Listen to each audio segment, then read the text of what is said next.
This is our Forex blog for April 10th, 2013, and what you're looking at is our currency indexes. It shows as a chart what each currency is doing. So we analyze all the dollar pairs, and if the dollar pairs as a whole are going down, you're going to see the charts going down.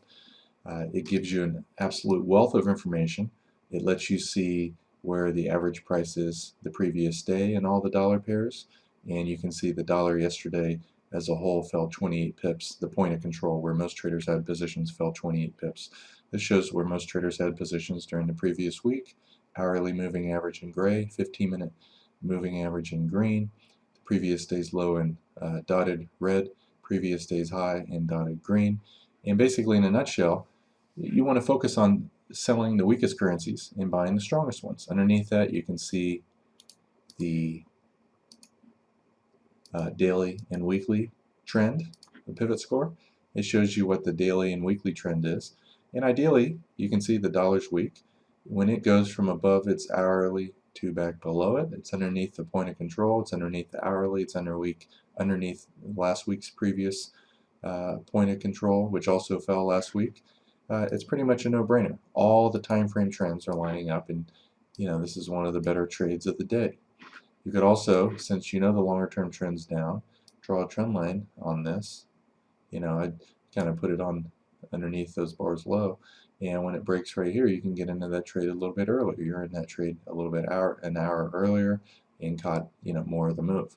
Basically, in a nutshell, when one's weak and another one's strong, you want to buy the strong versus the weak, and if the weak is on top, then you want to sell the weakest ones versus the strong.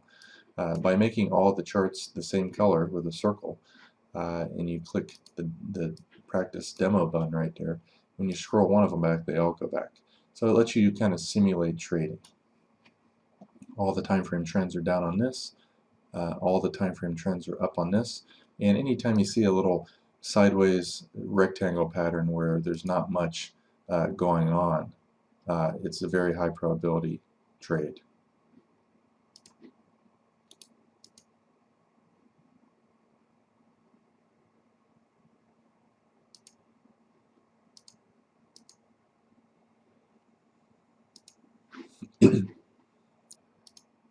Oops, I had this pause, so I'm not sure where I left off. I'm just going to repeat what I said.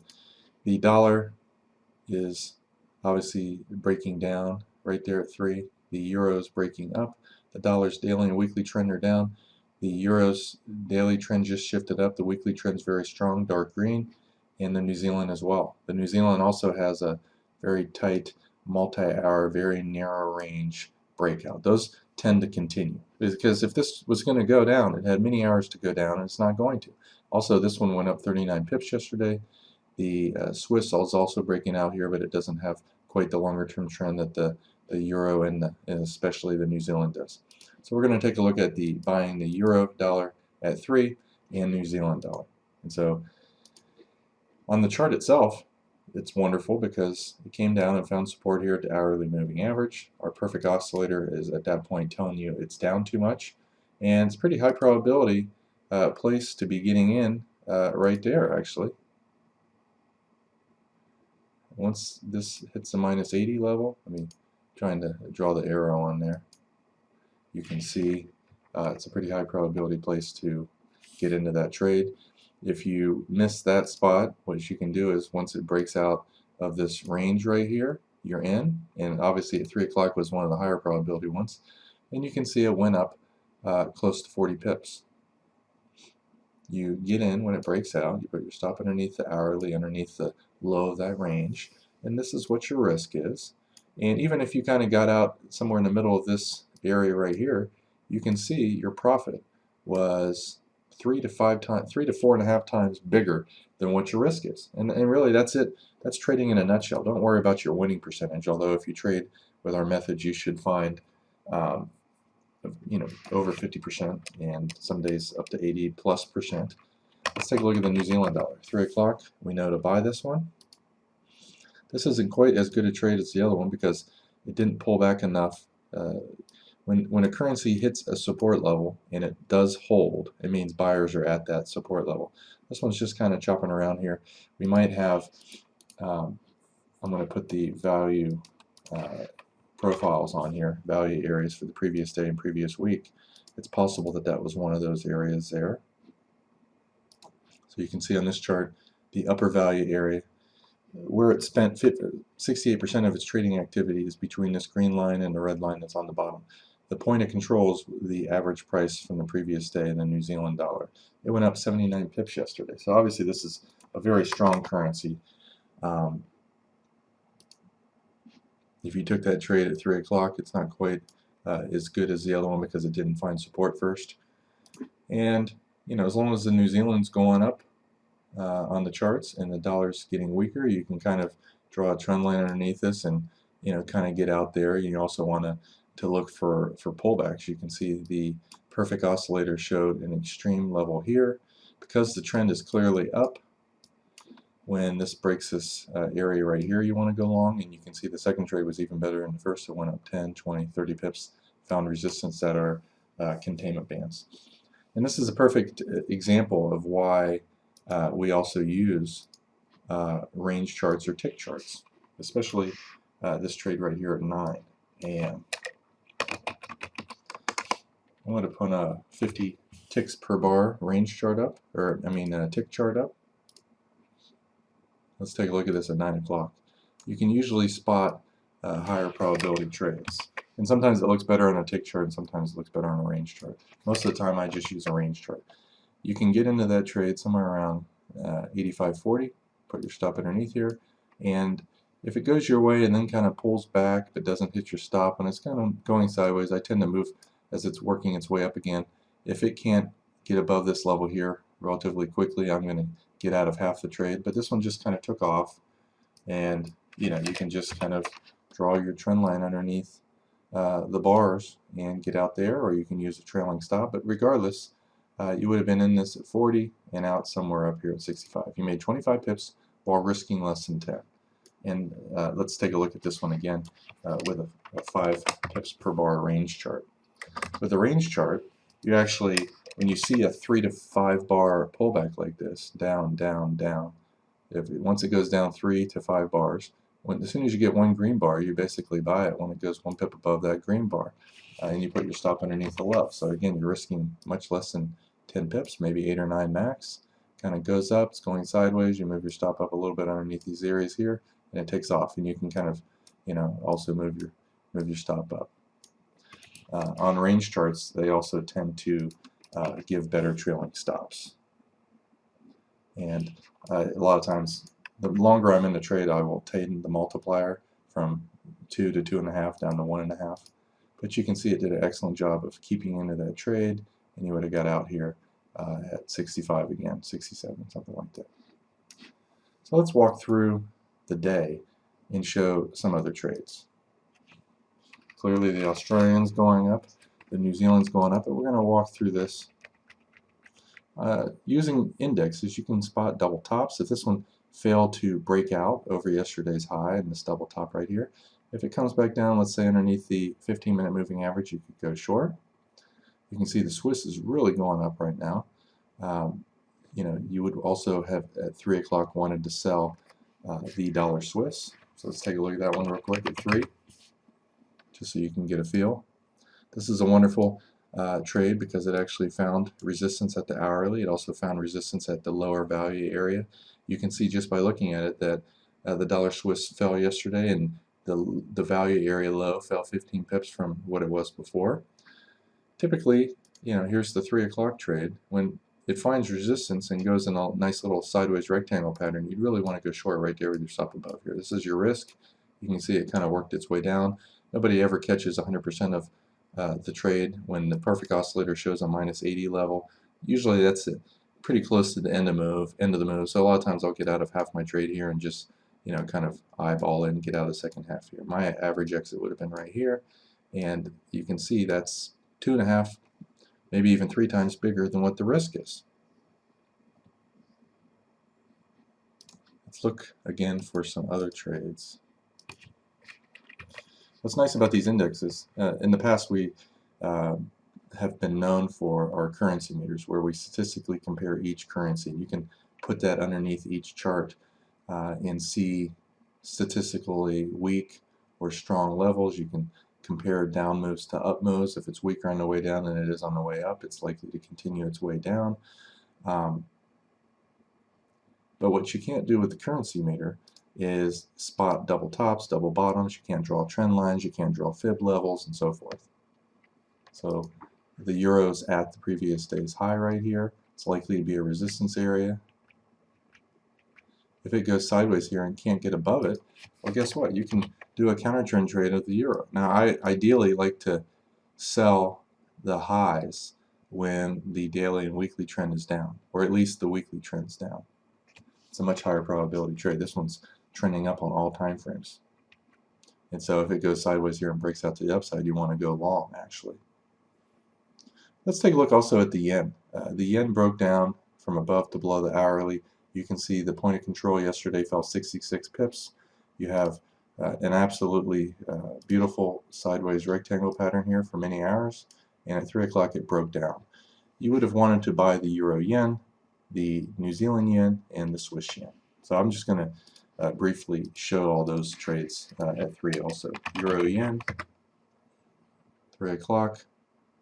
You might have actually wanted to wait for this little wedge pattern. It found support here.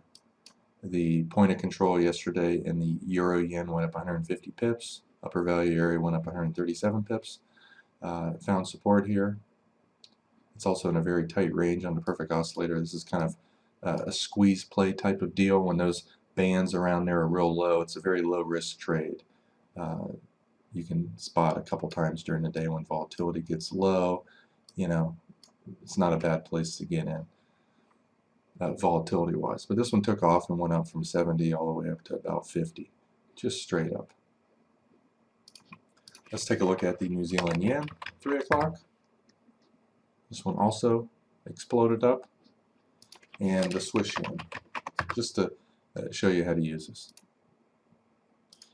This one's right at the upper value area, and a lot of people like to buy breakouts at the previous day's high. Using the value area high breakouts, it can get you into a trade usually 10 to 30 pips earlier than the previous day's high. So longer term traders and also scalpers love this area. If it finds resistance there and breaks out, you look at our currency meter, the Swiss is breaking out against all currencies, the yen is weak against all currencies, and you basically buy that breakout. You might want to have a very tight 10 pip stop, and you might have got out of this trade, let's say right here, or exit half at the band, the other half here, and you out of your average right here. This is about 6 to 8 times bigger win than what your risk is, and that's the key to trading, and that's what our method lets you do. So again, let's go forward here. Notice how the euro had a breakout over yesterday's high, hit the upper Bollinger Band on the index. It's not a bad place to go short if you see a currency that's maybe a longer term trend is up at that time. You can see between the dollar and the yen, the yen is much weaker than the dollar. So here's the previous day's low of the dollar. If it went back above that level, or you see this at the lower double bottom right at the lower Bollinger Band, it's not a bad counter trend trade. Usually going to make 10 to 20 pips doing counter trend at 4:30. And this is kind of an anticipatory type of thing. When you're wrong, you lose 6 to 10 pips. When you're right, you're usually going to make 10, sometimes 20. And when that's the end of the move, you can make a lot more. So let's take a look again at that time. That was at 4:30. Here's the chart at 4:30. Notice earlier it had gone up past the value or the perfect oscillator extreme, and then kind of drifted up a little bit. And usually when that level gets hit, the market's going to reverse relatively quickly. So what we'll do is we'll put a range chart up and look at it at 4:30. This is how you do counter trend trades very safely.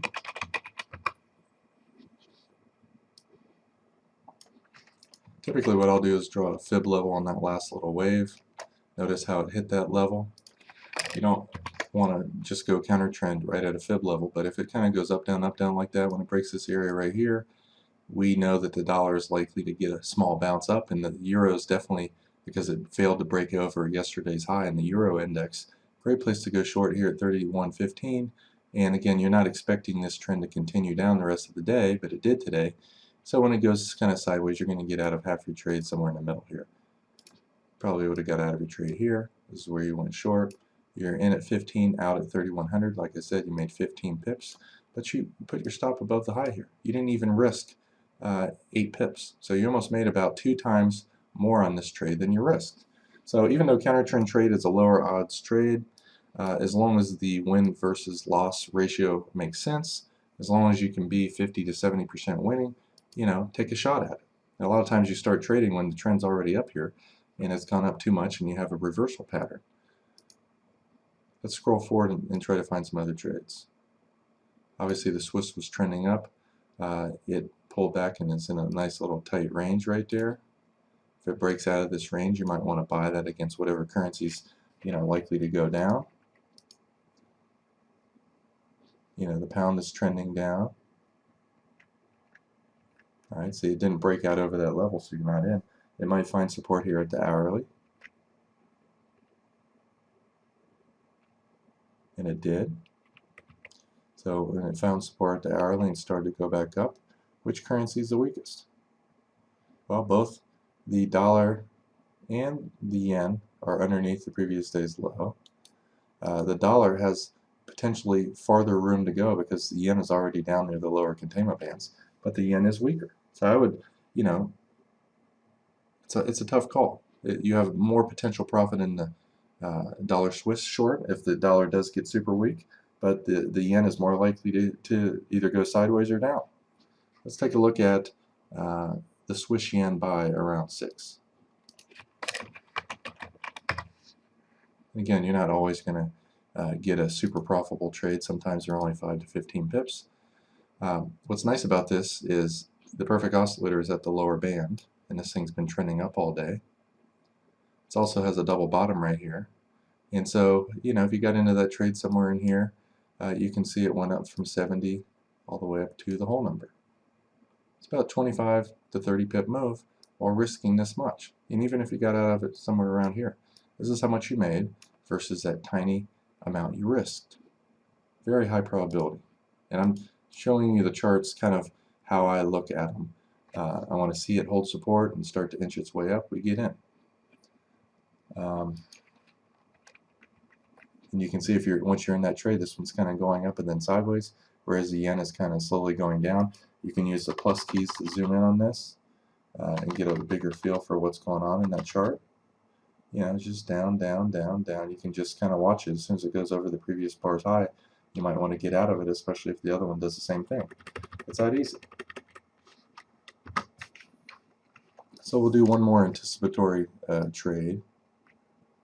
The New Zealand's up a lot. You could say if it breaks this trend line here, because it's been trending up nicely all day, it's going to pull back either the 15-minute moving average, previous day's high, or the hourly. But that's, you know, a decent amount to go down. The CAD is stuck in a range. The longer term trend's down. You might want to sell this when it breaks down because you're trading in the direction of the longer term trend. So let's go forward.